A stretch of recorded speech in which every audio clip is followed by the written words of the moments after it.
네. 일어날 일은 일어난다. 두 번째 이야기. 책으로는 1장 파동류의 이야기입니다. 요것도 사실은 두 번째 녹음이에요. 네. 이게 막 다 1장부터, 아니, 저 처음부터 약간 좀 어그러져가지고. 네, 왜냐면, 첫 번째 이야기에서 지난 엎어진 녹음이 복소수 얘기를 되게 많이 했거든요. 근데 이제 제가 바꾸면서 복소수는 이제 다 아신다고 조금 생각해도 될 것 같아서요. 그래서 그런지 좀 달라졌고. 그 다음에는 오일러에 대한 얘기가 조금 문제가 있었어요. 그래서 최종적으로 확인을 좀 해보고 좀 수정을 하게 됐습니다. 자, 얘기를 하죠. 이 지금 장의 소제목에 그 파동 함수는 시계 초점이라는 부분이 있습니다.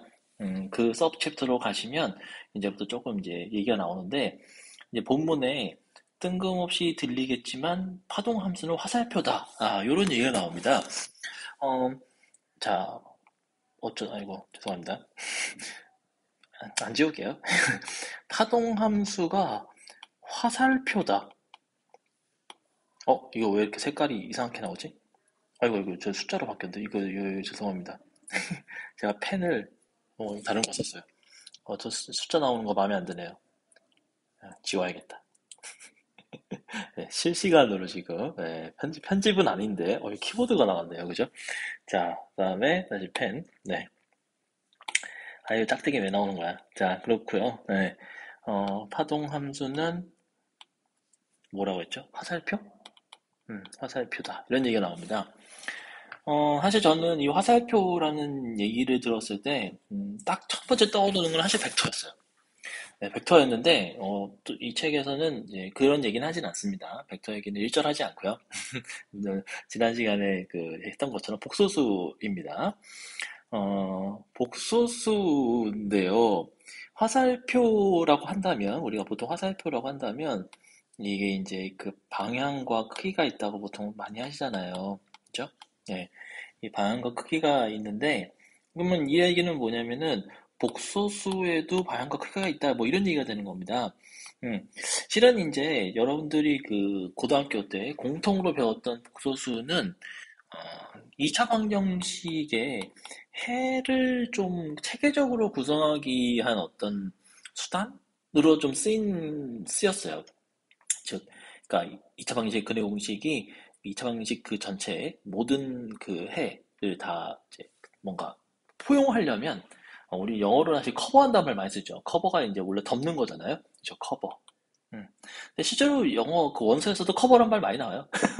저희가 커버를 콩글리시로 쓰는 건 아닙니다. 이 커버는 그러니까 이제 뭐 이게 뭐 커버스 뭐하 뭐 이렇게 많이 나오죠 실제로. 네, 어쨌든 그러니까 이제 이게 결국은 이제 복수수가 뭐 솔루션 셋을 뭐 커버한다 뭐 이렇게 쓸 수도 있는 거죠. 대강 이렇게. 자, 그래서 그런 식이 됐는데 그러다 보니까 지금 이 복소수가 크기와 방향을 갖는다라는 얘기는 사실상 그때 배운 내용은 아니더라고요.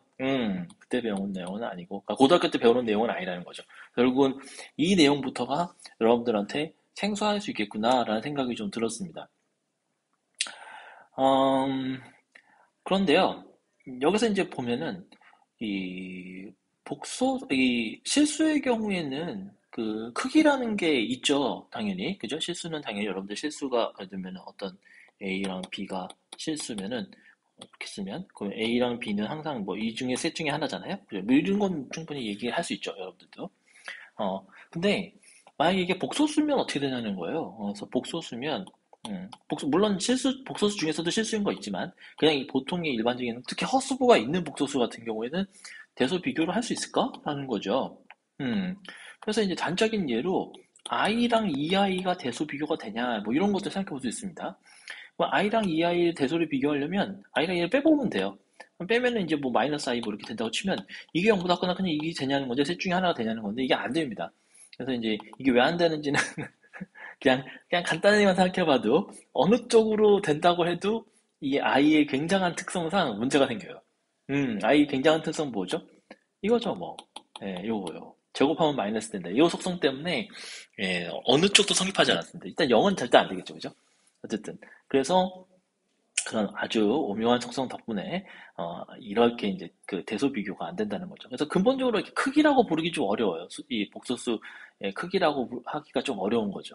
근데 이거를 복소수의 이 절대값이라는 게 있어요. 요게 그러니까 저도 이제 지난 에피소드 때 얘기했는데 제가 고등학교 때 이과 과정에 있었던 것 같거든요. 근데 음, 일단 현재는 없습니다. 현재 공통 과정에는 없습니다. 그래서 복소수가 이제 저는 이제 필기체로 쓰다 보니까 이렇게 썼는데 음, 이거 Z입니다. 혹은 뭐 G라고 할까요? 네, G는 X 플러스 Y라고 하면은 복소수를 그 복소수의 절대값이라고 이렇게 여러분들 절대값 알잖아요. 이렇게 그죠? 이거를 영어로 놈이라고 그러거든요. 근데 이거를 계산을 하는데요. 이게요. 스퀘어 루트의 X 제곱근 이렇게 됩니다.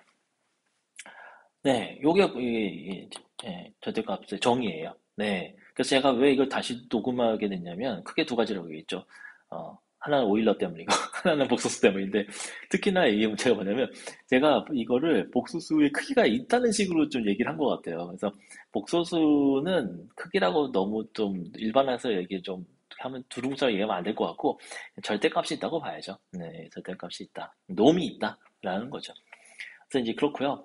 여기까지 이제 얘기한 다음에, 그러니까 지금 이제 복소수를 이렇게 좀 얘기를 하다 보니까 계속 좀 여러분들도 그렇고, 뭐 혹시 복소수를 이미 좀 아시는 분들 같은 경우에는 복소수를 단순히 이렇게 그 x 플러스 y라는 어떤 대수적인 관점에서 볼 게 아니라 좀 다른 어떤 그 방식으로 이해해 볼 수 있지 않겠냐라는 생각을 하는 겁니다.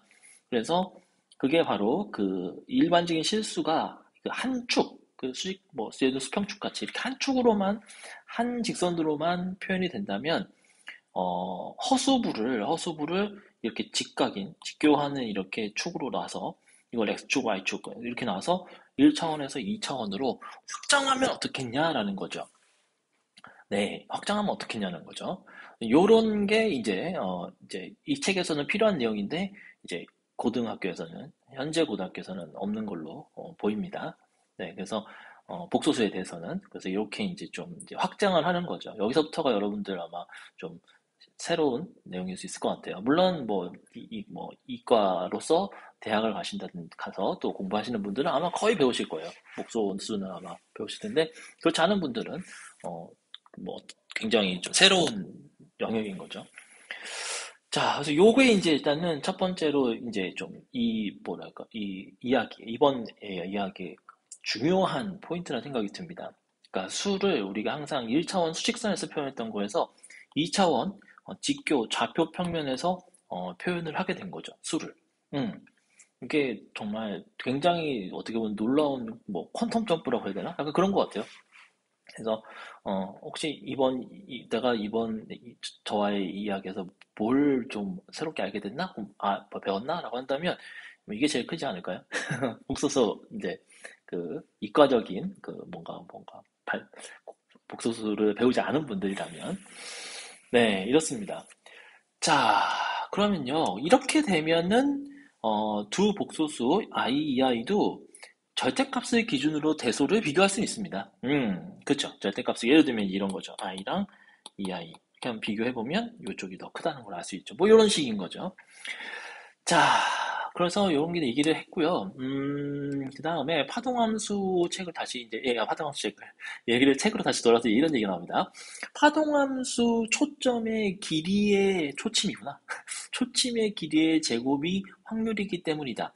즉, 그래서 제가 이제 그렇다는 얘기는, 이렇게 이 파동함수의 초침의 길이가 바로 이 절대값이거든요. 그리고 그거의 제곱이 확률이라는 거죠. P는 Z의 제곱이니까 루트가 빠지고 이렇게 된다는 겁니다. 이게 이제 확률이라는 얘기예요. 네, 이렇게 됩니다. 자, 뭐 이건 이제 그냥 책에서 한 얘기를 해서 수식으로 한번 풀어본 거예요. 네, 그렇고요. 여러분들은 책을 잘 읽어보시면 좋을 것 같고요. 네. 어, 최근에 안될과학 채널에서 이제 그 저자분까지 나오셔가지고 이 두 차례에 걸쳐서 해설을 잘 해주셨어요. 그래서 여러분들 한번 책 읽어보시기 전에 그 영상도 같이 보시면 굉장히 많이 도움이 될 것 같습니다.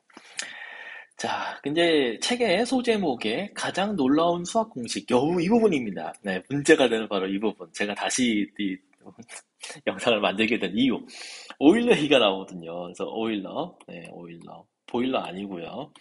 영어로 이렇게 됩니다. 오일러. 근데 이게 보시면 아시겠지만 영어 발음이 아니죠, 그죠? 그러니까 영어 발음 되게 뭐 에울러 뭐 이럴 것 같은데, 그죠? 근데 이게 이분이 아마 오스트리아 분일 거예요. 아마 독일계, 오스트리아. 하여튼 그래서 이게 독일어일 겁니다, 대체로. 그래서 요 발음이 이거 죄송합니다. 발음이 오이가 되는 거죠. 이렇게 뭐 발음결함 이렇게, 네, 뭐 이런 식인 거죠. 네, 오일러 뭐 이미 많이 들어보셨을 겁니다. 그렇고요. 그러다 보니 여러분들이 아마 초중고를 거쳐서 다 오일러를 보셨을 거고 이름을 들으셨을 거고요. 근데 지금 이 책에서 얘기하는 어, 뭐 누구라더라? 그 가장 아름다운 공식? 그죠? 갑자기 책에 나오는 물리학자인데? 파인만이 뭐 최고로 꼽은 죄송합니다. 공식을 이걸로 얘기하는데 오일러 공식이라고 합니다. 오일러 공식. 이 오일러라는 분이요, 굉장히 그 생산력이 뛰어났던 분이거든요. 그래서 수학적인 생산력, 논문이나 뭐 수식 뭐 이런 거죠. 근데 이분이 또 참고로 다른 면에서도 생산력이 매우 뛰어나셨어요. 이게 그 인간 어떤 생명체로서. 네. 아무튼 그 자식이 10명이 넘었다는 얘기가 있는데요. 네. 그렇죠. 이분 사실 그 이야기가 참 썰이 정말 많은데 제가 이제 한때 이 수학사 뭐 이렇게 수학 그 예전 수학자들의 관심이 많았어가지고 책을 열심히 읽고 막 그랬었는데 오일러 얘기 참 많아요. 오래 사시기도 했고. 근데 막판에 이분이 그 눈 시력을 잃습니다. 근데 사실 옛날 사람들은 시력을 잃기가 훨씬 좋았던 환경인 것 같아요. 좋았다고 하기 좀 슬픈데 아무래도 지금처럼 이제 밤에 특히 그죠? 밝은 빛을 갖기가 어려웠을 것 같아요. 그래서 요새도 이렇게 그 이제 불 켤 때 좀 밝게 하라고 하잖아요. 공부할 아니, 너무 밝으면 또 그런가? 어쨌든 그래서 이제 그 좀 열심히 공부하시다 보니까 밤늦게까지 하셨을 수도 있고 그러면서 이제 좀 여러 가지 영향이 있었겠죠. 스트레스도 많이 났을 거고. 그래서 결국은 시력을 거의 다 완전히 아마 잃습니다. 이제 죽기 한 몇 년 전쯤부터. 그래서 그때부터는 이제 눈 감고 수학을 하는 거예요. 음. 생각해보면 참 대단한 것 같아요. 그죠? 예.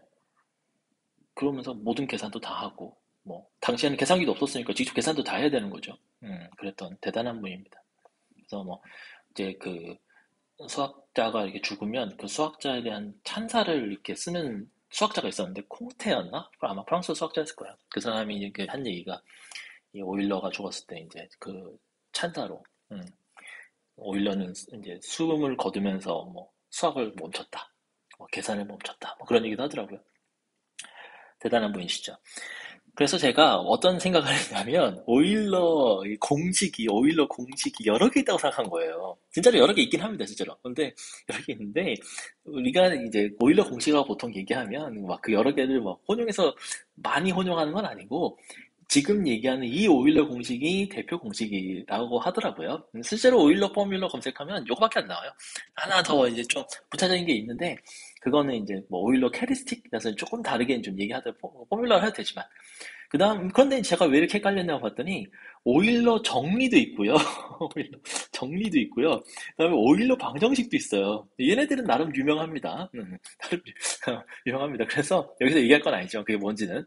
아무튼, 그래서 제가 좀 착각을 했는데, 우리가 이제 오일러 정리, 죄송합니다. 오일러 공식이라고 하면은 요게 대표적이다. 지금 하려는 얘기가 대표적이다라는 겁니다. 자, 그래서 그게 뭐냐라는 건데요. 그게 뭐냐라고 하면은, 요걸 겁니다, 아마. 코사인 세타 플러스 아이 사인 세타는 2의 아이 세타 승. 요겁니다. 요게 오일러 공식이에요. 아름다우세요? 네, 아름답죠. 근데 문제가 있어요, 지금. 얘기 딱 하는 순간 문제가 생기는 게 뭐냐면, 이제 그 앞서서 우리가 그 복소수를 그 좌표평면에 그 대입 뭔가 묘사하는, 표현하는 뭐 이런 걸 좀 접근을 시도를 해봤잖아요. 근데 아직까지 이 지금 공식이 나오는 그거까지 나가질 않았어요. 전혀 안 나갔어요. 왜냐면은 지금 그 이 실수부, 허수부가 다 이렇게 삼각함수로 돼 있잖아요. 그죠? 그죠? 이런 얘기 안 했거든요. 그다음에 이제 요거는 지수함수라고 돼서 보통 이제 지수함수는 어떤 수를 여러 번 곱하는 거잖아요. 네.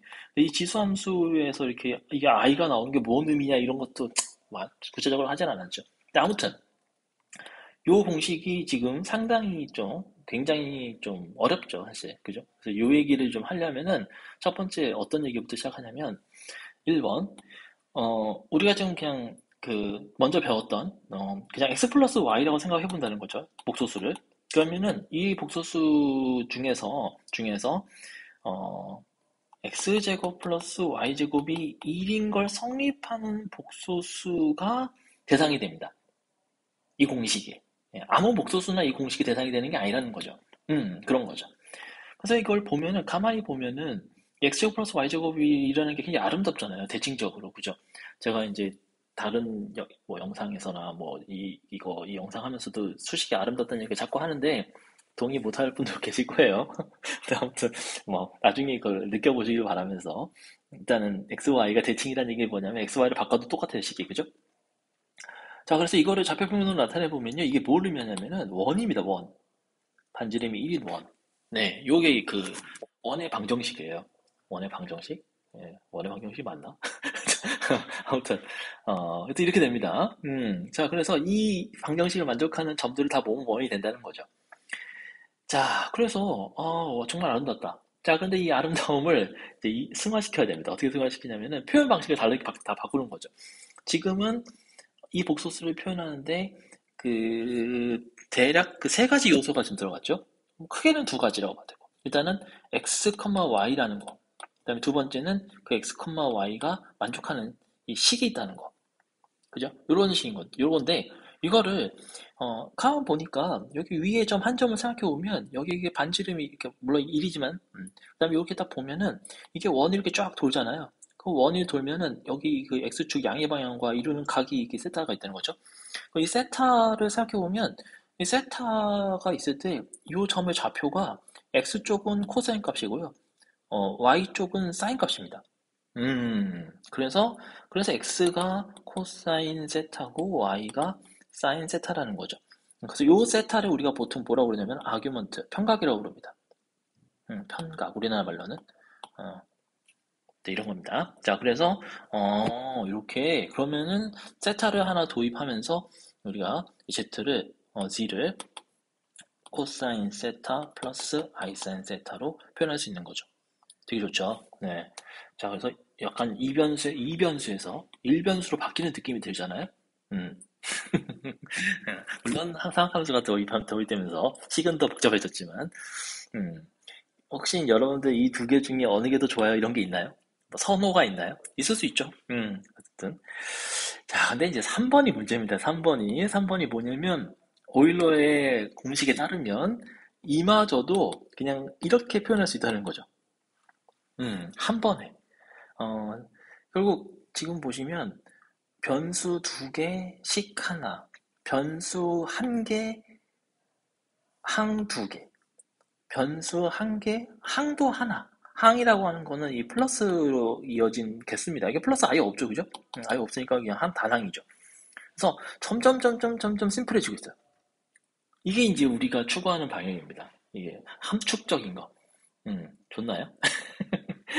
점점 어려워지죠? 네. 어려워진다, 뭐, 어렵다는 걸 기준이 뭔지 잘 모르겠지만, 아무튼 좀 그렇답니다. 자, 요게 이제, 요렇게 진화되는 게 이제 오일러 공식. 아름답네요. 진짜 멋있네요. 저도 다시 한번 설명했는데 정말, 좋네요. 자, 이렇게 됐습니다.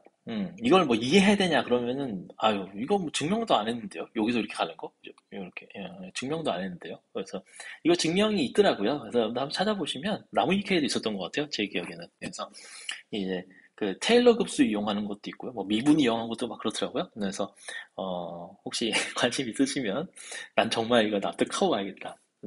그리고 좀 수학에 조금 뭐 자신까지는 아니지만 어떤 좀 능력이 있다 생각하시는 분들은 보셔도 좋습니다. 테일러 급수는 뭐 흥미로운 거니까. 자, 어떠신가요? 여기까지가 좀 괜찮나요? 요게 이제 복소수를 표현하는 세 가지 방법이라고 보실 수 있을 것 같아요. 그래서 실수부, 허수부를 각각 그냥 좌표 x, y로 놓고 생각하는 방법. 네, 두 번째는 그거를 지금 특히 반지름이 1인 경우에는 결국 이게 반지름 절대값이거든요. 절대값이 1인 경우에는 평각만 갖고도 그 복소수를 표현할 수 있다는 거죠. 반지름이 1인 경우에만 해당됩니다. 절대값이. 그다음에 그 경우에는 특히나 또 이게 지금 굉장히 아름답게 그 네, 요게 또 그 오일러 수입니다. 혹은 자연 로그의 밑이라고 부르기도 하고요. 오일러 상수? 뭐 하여튼 어, 그런 어떤 수입니다. 뭐 2점 뭐 어쩌고 이렇게 될 거예요. 네, 그래서 이런 수입니다. 그래서 이 어떤 수에 이거 변수 아닙니다. 이거 어떤 수의 i 세타 승인 거죠. 그렇게도 표현할 수 있다라는 겁니다. 이제 이 책에서는 최종적으로 이 형태를 가장 좋아할 거예요. 제일 심플하잖아요. 그죠? 자, 근데 여기까지는 이제 좀 그 오일러 공식 때문에 나온 얘기고요. 이제 저희가 이제 일반적인 복소수를 표현하려면 반지름이 1인 걸 벗어나야 됩니다. 그래서 그럴 경우에는 반지름을 혹은 그 절대값을 그냥 임의로 두는 거죠. R 이렇게 두는 겁니다. 요게 이제 절대값.